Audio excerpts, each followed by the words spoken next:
என் வீட்டில் இருக்கிறவங்களே ரொம்ப துன்புறுத்துறாங்க, என்னை வந்து ரொம்ப வன்முறை பண்ணுறாங்க, என்னை தயவு செய்து காப்பாற்றுங்க, சத்தங்கள் கேட்குது, அடிக்கடி காலிங் பெல் அடிக்குது, நான் வந்து பார்த்தா யாரும் இல்லை, என்னை வந்து ரொம்ப பயமுடுத்துறாங்க.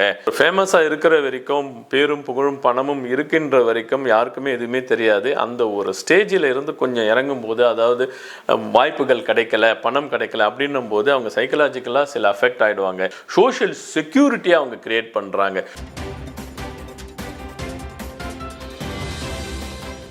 வணக்கம், நான் உங்கள் வழக்கறிஞர் நாராயணன். சில தினங்களுக்கு முன் தனுஸ்ரீ என்கின்ற ஒரு நடிகை ஹைதராபாத்ல இருக்காங்க. அவங்க ஒரு வீடியோ பதிவிடுறாங்க. என்ன சொல்றாங்கனாக்கா, அவங்க என்ன வந்து என் வீட்டில் இருக்கிறவங்களே ரொம்ப துன்புறுத்துறாங்க, என்னை வந்து ரொம்ப வன்முறை பண்றாங்க, என்னை தயவு செய்து காப்பாத்துங்க அப்படின்னு சொல்லிட்டு ஒரு இன்ஸ்டாகிராம்ல யூடியூப்ல ஒரு வீடியோ பதிவிட்டு அனுப்புறாங்க.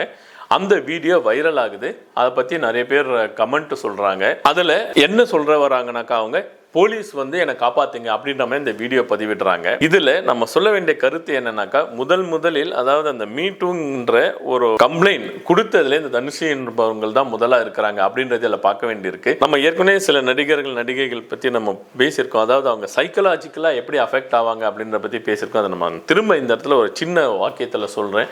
அதாவது ஒரு ஃபேமஸாக இருக்கிற வரைக்கும் பேரும் புகழும் பணமும் இருக்கின்ற வரைக்கும் யாருக்குமே எதுவுமே தெரியாது. அந்த ஒரு ஸ்டேஜில் இருந்து கொஞ்சம் இறங்கும் போது, அதாவது வாய்ப்புகள் கிடைக்கல, பணம் கிடைக்கல அப்படின்னும் போது அவங்க சைக்கலாஜிக்கலாக சில அஃபெக்ட் ஆகிடுவாங்க.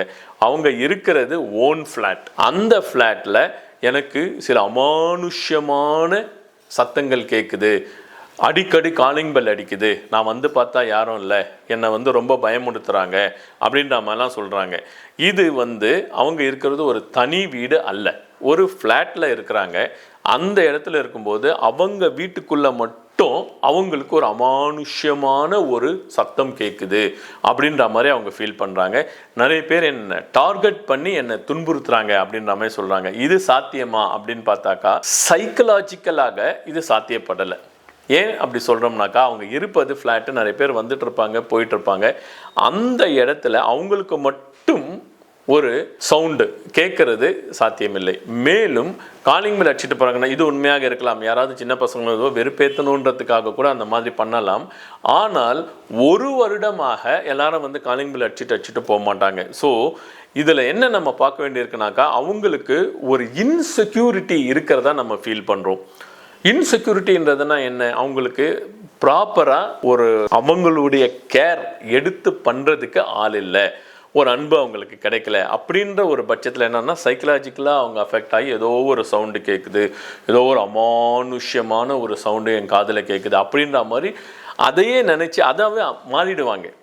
இப்போ நடிக்கும்போது எப்படி கேரக்டராக மாறுறாங்களோ அதே மாதிரி இதை நினச்சி அந்த கேரக்டராகவே அவங்க மாறிடும்போது என்ன பண்ணுறாங்கனாக்கா, என்னை யாரோ பயமுறுத்துறாங்க, என்னுடைய வளர்ச்சி யாரோ தடுக்கிறாங்க, யாரோ என்னை துன்புறுத்துறாங்க அப்படின்ற மாதிரி ஃபீல் பண்ணுறாங்க. சரி, இப்படி இருந்தாலும் அவர் வந்து போலீஸ் ஸ்டேஷனுக்கு இமீடியட்டாக கால் பண்ணலாம் இல்லைங்களா? 100 அடிச்சா வரப்போகிறாங்க, பார்க்க போகிறாங்க, என்னன்றதை பண்ண போகிறாங்க. ஆனால் அவங்க வீடியோ தான் வெளியிடுறாங்க அப்படின்னும் போது அவங்க சைக்கலாஜிக்கல் இமோஷன்ஸை வெளியில் சொல்லணும், சொசைட்டியில் சொல்லணும் அப்படின்ற மாதிரி ஒரு வீடியோ வெளியிடுறாங்க.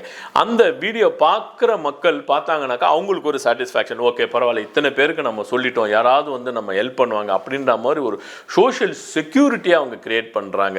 ஸோ இதுதான் ஃபேமஸாக இருந்து அதிலிருந்து டக்குன்னு இறங்குகின்ற எந்த இது வந்து செலிப்ரிட்டிங்கிறது கிடையாது. எந்த ஃபீல்டில் இருந்தாலும், இப்போ ஃபார் எக்ஸாம்பிள் ஒரு ஐடி ஜாப்ல இருக்க எம்ப்ளாயிஸ் கூட எடுத்துக்கோங்களேன், நல்லா இருந்திருப்பாங்க, 30,000 40,000 ஸ்டார்ட் பண்ணி 3 lakhs 4 lakhs வாங்கின பீப்புளெலாம் இருக்காங்க. இப்போ என்ன ஆச்சுன்னா ரெசஷனில் அப்படியே ஐடி ஜாப்ஸ் குறைஞ்சிட்டே வருது. இப்போ 3 லட்சம் வாங்கின பர்சன் ஒரு 40-45 வயசில் இருக்கிறவருக்கு வேலை கிடையாது, நீ வெளியில் போ அப்படின்னு சொல்லி பெரிய கம்பெனிஸ்லாம் வெளியில் அனுப்பிடுறாங்க. அவங்க வெளியில் வரும்போது அவங்க மனநிலை எப்படி இருக்கும், அவங்களுக்கு வீடு ஹவுசிங் லோன் இருக்கும், கார் லோன் இருக்கும், பர்சனல் லோன் இருக்கும், பசங்களின் படிப்புகள் இருக்கும், எவ்வளவோ செலவுகள் இருக்கும். திடீர்னு ஒரு வேலையிலேருந்து அனுப்பும்போது அவங்க மென்டல் சைக்காலஜி, மென்டல் ஸ்ட்ரெஸ் ரொம்ப அதிகமாகி அவங்க வேறு மாதிரி தான் பிஹேவ் பண்ணுவாங்க. அதனால் இது not only for the cine field, all industry this is common, all human this is common. So இந்த மாதிரி இருக்கின்றவர்கள் ஒரு கவுன்சிலிங் போயிட்டு ஒரு லைட்டாக it's not psychiatric treatment, it's psychological treatment பண்ணும்போது அவங்களுக்கு ஒரு ரிலீஃப் கிடைக்கும். இந்த சின்ன காணொலியை எப்படி ஒரு தனி மனிதனுடைய வாழ்வு தனியாக இருக்கும்போது எப்படி மனநிலை பாதிக்கப்படுது அப்படின்னு சொல்கிறதுக்காக தான் நான் இந்த காணொலி போட்டோம். மீண்டும் வேற ஒரு காணொலியில் சந்திப்போம். நன்றி, வணக்கம்.